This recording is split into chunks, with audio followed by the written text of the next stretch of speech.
पंचतंत्र की कहानियों में आपका स्वागत है।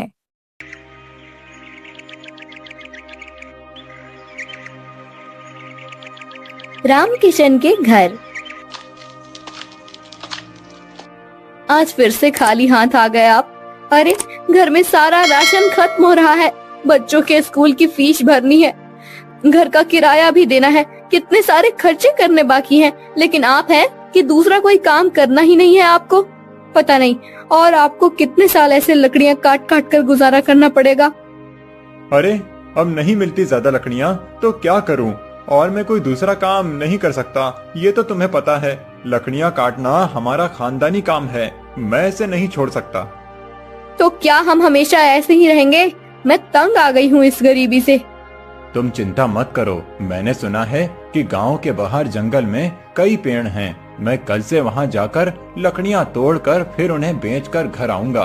देखता हूँ थोड़े पैसे मिल जाएं तो।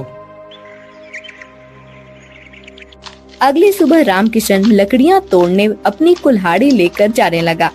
अनीता, कुछ खाने को दे दो, साथ लेकर जाता हूँ। जंगल के बीच पता नहीं कितना समय लगेगा। जी, सब्जी तो नहीं है, सिर्फ सूखी रोटी है, वही ले जाइए। रामकिशन जंगल में आ गया। वह आकर, अरे वाह, यहाँ तो बहुत बड़े बड़े पेड़ हैं। मुझे पहले ही यहाँ आना चाहिए था। अगर पहले आ जाता तो ज्यादा लकड़ियाँ काट कर ज्यादा पैसे कमाता। अनीता की शिकायत भी थोड़ी कम हो जाती। चलो कोई नहीं, पहले नहीं तो अभी ही सही।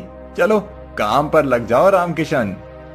रामकिशन लकड़ियां तोड़ने लगा। बहुत देर लकड़ियां तोड़ने के बाद वो थक गया और बैठ गया।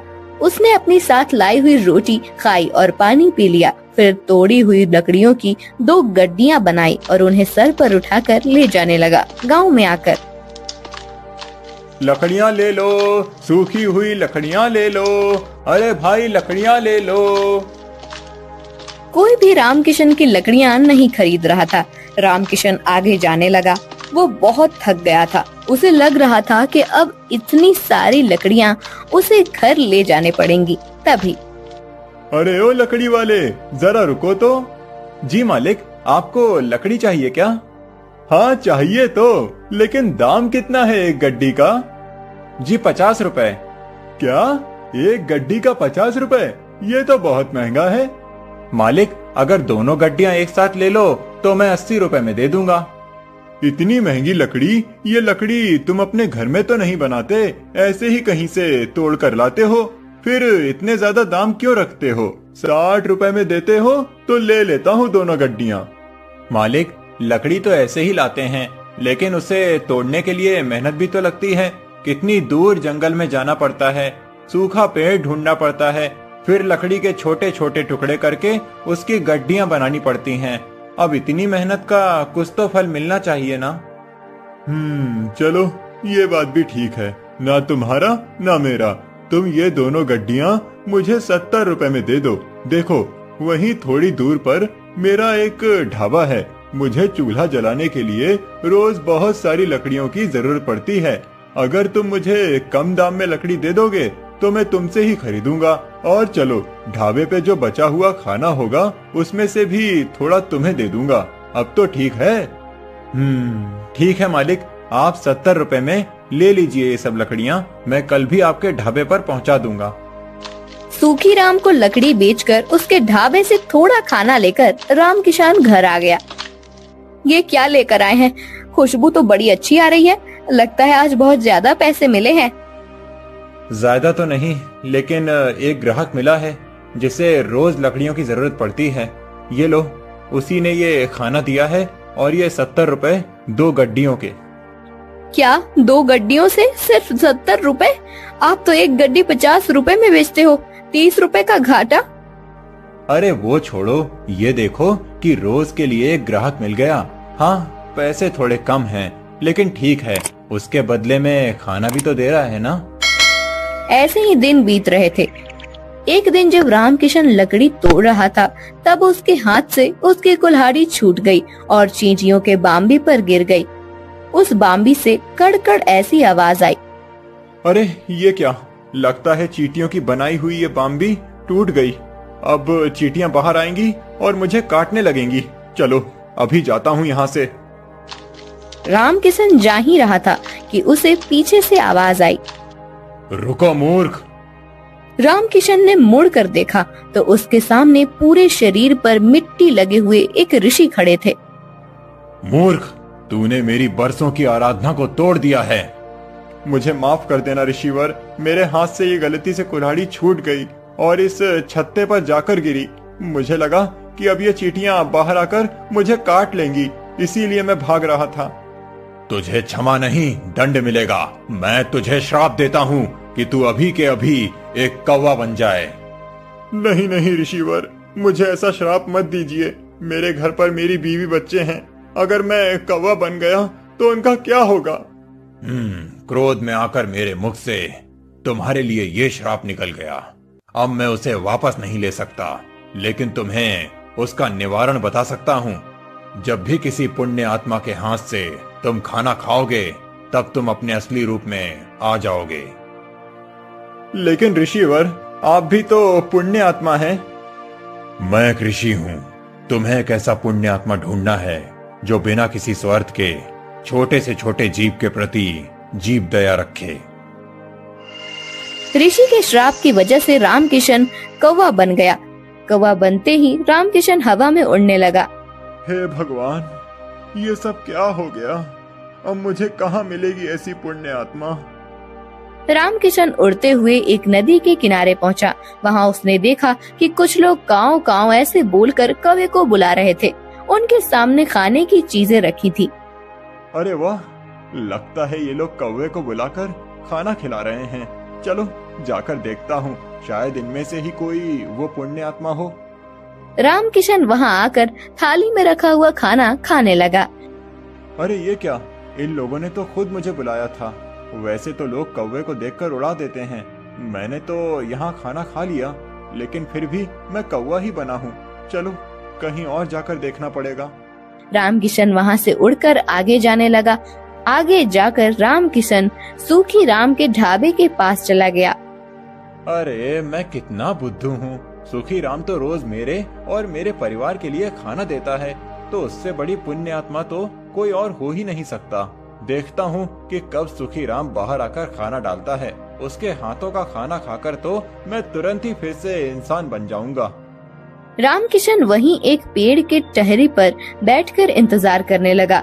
कुछ देर के बाद सूखी राम हाथ में कुछ थालियां लेकर आया और उसने उन थालियों को बाहर धोने के लिए रख दिया। सूखी राम के जाते ही रामकिशन ने वहां आकर थाली में बचा हुआ खाना खा लिया, लेकिन फिर भी वो वैसे के वैसे ही था। रामकिशन उड़ते उड़ते ऋषि के पास आया और ऋषिवर, आपने तो कहा था कि मुझे ऐसी पुण्य आत्मा ढूंढना है जो किसी भी जीव के प्रति जीव दया रखे। आज मुझे नदी के किनारे कुछ लोग दिखे जो कौवे को बुला बुलाकर खाना दे रहे थे। मैंने उनके पास जाकर उनकी थाली में से खाना खा लिया। फिर मैं सूखी राम के ढाबे पर गया। सूखी राम तो मुझे रोज खाना देता है। वो सारी थालियां पंछी, कुत्ते, बिल्लियों के लिए रख देता है। मैंने उसकी हाथ की थाली से भी खाना खा लिया, फिर भी मैं इंसान क्यों नहीं बना? बेटा, तुम जिन लोगों के बारे में बात कर रहे हो, उन दोनों के दिलों में स्वार्थ की भावना थी। पहले तुम नदी तट पर गए। वहां के लोग उनके किसी परिजन की आत्मा की शांति के लिए श्राद्ध कर्म कर रहे थे। उसमें उनका स्वार्थ था कि उन्हें पितृदोष ना लगे। वहीं सुखी राम कुत्ते, बिल्ली और पंछियों को जो खाना छोड़ता है, वो बाकी लोगों की खाई हुई थाली में बचा हुआ होता है। अगर सुखी राम के मन में जीव दया होती तो वो उनके लिए अलग से थाली बनाकर रखता। इसीलिए वो दोनों भी पुण्य आत्मा नहीं हो सकते। तुम्हें और खोज करनी होगी। ऋषि की बात समझकर रामकिशन फिर से पुण्य आत्मा की खोज में उड़ने लगा। गांव से बहुत दूर उसे एक छोटा सा झोपड़ा दिखाई दिया। झोपड़े के छत पर जाकर बैठ गया। उसने देखा कि उस झोपड़े के आंगन में पानी और अनाज की छोटी छोटी कटोरियां रखी हुई थी। तभी उसे कुछ आवाज सुनाई दी। अरे ये आप क्या कर रहे हैं जी? यहाँ तो हमारे खाने के लाले पड़े हैं और आप ये रोज रोज पंछियों के लिए अनाज के दाने रख रहे हैं। घर में सिर्फ 4 मुट्ठी चावल थे, उसमें से आप 2 मुट्ठी इन कटोरियों में रख दिए। अब हम क्या खाएंगे? मुझे पता है कि घर में अनाज नहीं बचा है, लेकिन जब खुद का पेट भरा हुआ हो तब भूखे को खाना खिलाने में क्या मजा है। असली इंसानियत तो वो है जब हम खुद आधे पेट रहें और भूखे का पेट भरने में मदद करें। लेकिन हम ही क्यों जी, दुनिया में करोड़ों लोग हैं, वो भी इन पक्षी और जानवरों के बारे में सोच सकते हैं। एक हमने ही ठेका नहीं ले रखा है। अगर हर कोई यही सोचे तो इस दुनिया में इंसानियत का नामो निशान मिट जाएगा। एक बात बताओ, ये पंछी जानवर गांव और शहर में क्यों आते हैं? क्योंकि हम इंसानों ने इनके रहने खाने की जगह छीन ली है। पहाड़ तोड़कर, जंगल काटकर, नदी तालाबों को पीछे हटाकर वहाँ पर सड़कें, ऊंची ऊंची इमारतें बना दी। पेड़ काटते समय किसी ने भी ये नहीं सोचा कि इन पेड़ों पर पंछियों का बसेरा होगा। पेड़ों पर लगने वाले फलों से भूख मिटाते होंगे। सबको सिर्फ अपनी तरक्की चाहिए, फिर चाहे किसी का घर ही टूट जाए। लेकिन मैं ऐसा नहीं सोचता। कुदरत ने जितना हक हमको दिया है यहाँ रहने का, उतना ही उन सभी जीवों को भी दिया है। हमारा क्या है, हम तो बूढ़े हो गए हैं, पता नहीं और कितनी जिंदगी बाकी है। लेकिन जब तक जिंदा हैं, तब तक इन्हें खाना खिलाकर संतोष मिलेगा मुझे। ऐसा कहकर दादा अनाज खाते हुए पंछियों को प्यार से निहारने लगे। रामकिशन भी नीचे आकर उनके रखे हुए एक कटोरी से खाना खाने लगा। अनाज का एक दाना उसके मुंह में जाते ही रामकिशन पहले जैसा बन गया।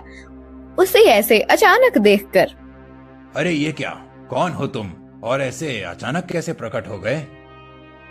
आप सच में एक पुण्य आत्मा हैं। मैं आपको सब बताता हूँ। पहले मैं आपका धन्यवाद करना चाहता हूँ। आपकी वजह से मैं असली रूप में आ गया। आपका बहुत बहुत धन्यवाद। फिर रामकिशन ने रिसीवर वाली सारी कहानी दादाजी को बताई। ऐसी कोई बात नहीं बेटा, मैं तो सिर्फ अपना कर्म कर रहा हूँ। नहीं बाबा, आप नहीं जानते कि आपने मुझ पर कितने उपकार किए हैं। आपके दिल में सच में बहुत जीव दया है। रामकिशन खुश होकर अपने घर आ गया। उस दिन के बाद रामकिशन बहुत मेहनत करके तरक्की करने लगा। धीरे धीरे उसके अच्छे दिन आ गए।